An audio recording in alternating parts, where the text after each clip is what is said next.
Welcome.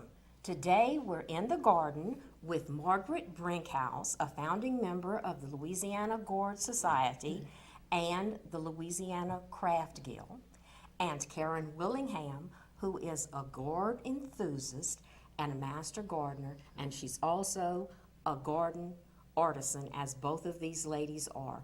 We're going to talk to you about taking gourds from the vine to these beautiful projects that they have completed, and we're going to talk about the upcoming gourd show in New Iberia. Karen, could you tell us how you start growing gourds, the basics of gourd growing?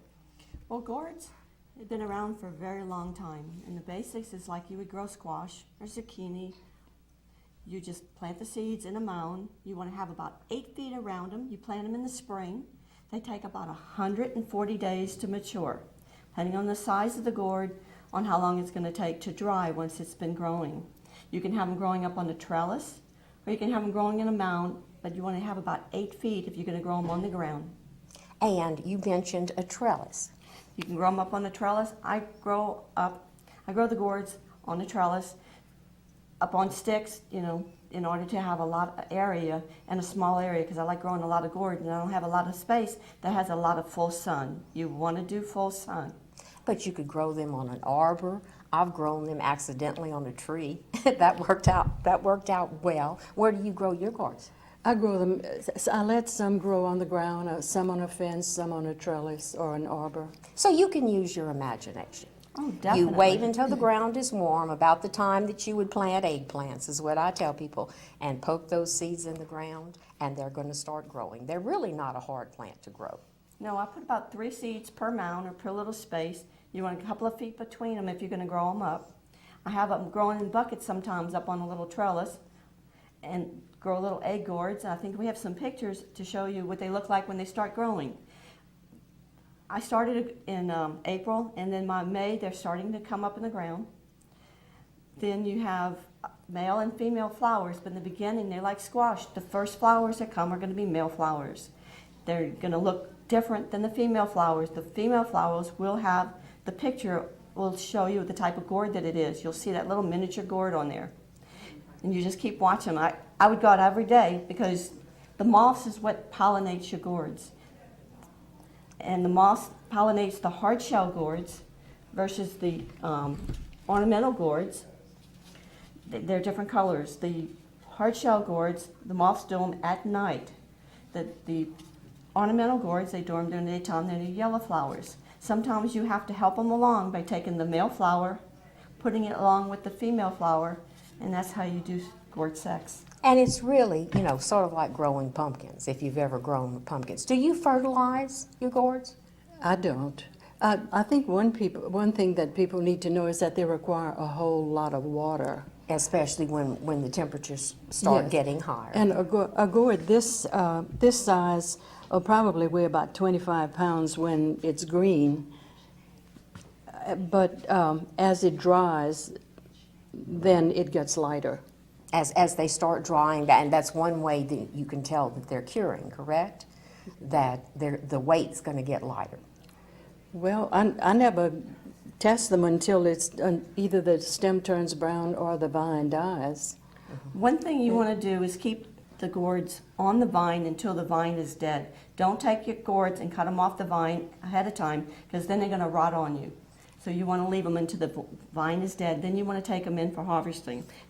So you won't tell how light they are until after you cut them away. Okay. And then you'll start telling them they start drying. Some gourds can take 2 weeks to dry, depending on how big they are. Sometimes they'll take 6 to a year to finish drying, and you can start doing something with them. Now, and I noticed you leave the stems, a portion of the stems, when you cut them. Definitely, yeah. Depending on, some of them just fall off and some of them do. Once you have them and they're growing and they're finished and you cut them away from the vine because the vine is dead, you'll end up with gourds that have mold on them. They're going to be green or dark green or light green, and just put them in an area that has a lot of air movement around them. So that way they're going to dry, and you want to sometimes tilt them and move them around so that they have good air movement all around them. And let's tell people that this is going to happen. correct? This is natural for it to mold like this. This gourd here has been grown in Louisiana. I grew it. Miss Margaret grew this one. And if you feel it's kind of rough and ugly, but once you clean it away, you'll end up with a nice, clean, smooth gourd like this one. And how do you clean it? What I do is I wrap them in an old wet bath towel overnight, and then the next morning I'll take a pot scraper and just scrape all that mold off. Then you set it out to dry. What's so exciting about working with them is something you may end up with mold like this, which I liked, so all I did was seal it. Or if you want all the mold off, then you might discover these beautiful designs right under the mold. So each and every gourd is going to be a little individual too. Exactly. You know, you don't know what is going to happen until it happens, really. And then you get to the wonderful process. Well, let's briefly, though, talk about the varieties. I see you have some different shapes here. We have, they call it apple gourd because it's shaped like an apple. Now this came over time. The people cross-pollinated it to get this particular gourd. This is one of the ornamental gourds called a warty gourd because of all the little warts all over it. This is your bottle gourd. Cannonball, it looks like a round cannonball. Mm-hmm. We got a little egg. We have a long dip, this is a short dipper. Down below we have a long dipper that we had a guy that he's really good at, and I'm trying to do it, that you can actually, as it's growing, you go around and each day you go back and move that stem another quarter of an inch, 1/4 of an inch, and use stockings to hold it in place, and eventually you can tie it in a knot. He's done some as many as 3 knots in them. He's done some with 2 of them growing that knotted themselves together. So that's some examples of doing different things with the gourds. And a lot of people is there a particular variety that they use to make the little bird houses? They use this type or the Martin type. So you have a lot of choices, a lot of shapes when you become an gourd artisan to choose from. But you can even use something like this. Right, right. Okay, now I know here that we have the gourd show is going to be April the 3rd through the 5th in New Iberia, and you're going to have some workshops in Yes. conjunction with that. Yeah. We have artists from around the state going to be teaching. We also have some artists from other states coming in to teach. One of them is going to be teaching this particular design. Not this design, but this technique. And this is wood burning. Okay? And it's wood burn. Even the black is wood burn. So that's going to be a fun class to take. Another class is going to be this one here. And this is an old technique that people would use when they're doing woodworking. And it's gouges. And you gouge out the gourd. This is called chip carving. And this is going to be a fun class. It's going to be a willow shape on the guy, he's going to be teaching it. They didn't send us the gourds to show you, but this gives you an idea of the technique. And where can people find other information about your show? The Louisiana Gourd Society. Okay. .org website. As a website. So for more information on the show, you can go to Louisiana Gourds Society. Society.org. Right, and get information on their show. Now, Margaret has been crafting with gourds for 20 years. Fell in love with gourds after doing jellies. Yes. And has just become an amazing artisan. What's one of your favorite processes? I don't have a favorite. I just like them all. You like them all. Well, we will just I start. don't like to waste anything. So I'll use the seeds for a thatched roof on the birdhouse. I also use them for the earrings that I have on, angel earrings. I call them angels on my shoulder.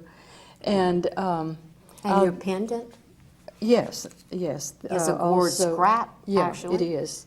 And then this is a gourd top, which I wouldn't throw away. This gourd top is probably 15 years old. Then last year I grew these little tiny gourds. These are called spinners, and I don't know, they just seem to go together, so I made a turtle out of them. And I experimented this year. These little gourds matured in like 2 months, and so I tried planting another planting, and I made another crop. And you made a second yes, crop. I did. When they're small like this, they'll dry in a hurry, but something like this takes a whole year Oh. and then another year to dry. And we did skip that process. How do you know when they're dry? The shell's gonna harden. It hardens and they're really light. When you pick them up and you hear the seeds rattle inside, then you know you can cut them open. And this is what they look like on the inside. Some of them look dirty, and there's your seeds that you can plant, grow more goods next year. Okay, now how do you have to get all these seeds out? I mean, you don't want this in here to start your craft project. A spoon. I find the best thing is to use for scooping ice cream, and scoop it out with an ice cream. Come back with a green mini thing to clean the inside and scrape it away.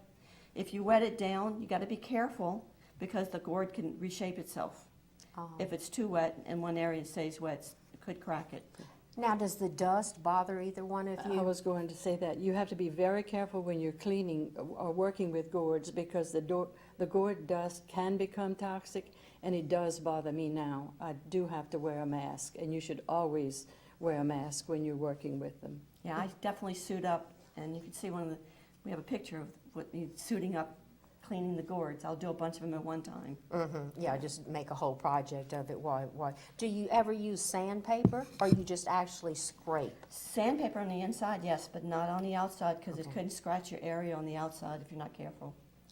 I have a special tool that looks like a golf ball that has like rocks on the outside, and that gets a lot of the pulp out, and then you come back with your sandpaper. Because And then you always have to seal the inside too, so that over a period of time, all these little insects don't come out. Now, how long can you expect some of your craft projects to last? If it's inside forever, if it's away from the sun, it's not gonna. It'll be fine. You know, any type of art you want to keep it away from the direct sunlight. Right. But gourds date back to prehistoric times. They found them in pyramids and in caves.